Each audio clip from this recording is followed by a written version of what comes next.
Помечена также Никольская церковь со своим кладбищем.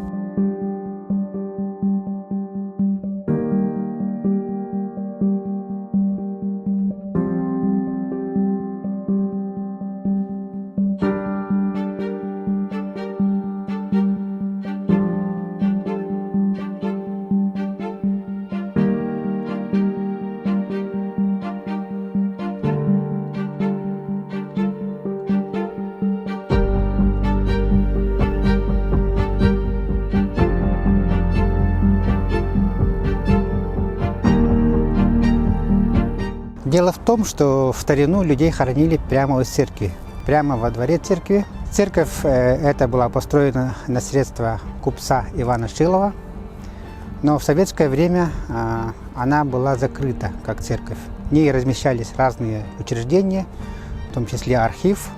В начале 90-х церковь была возвращена верующим. Она снова стала церковью.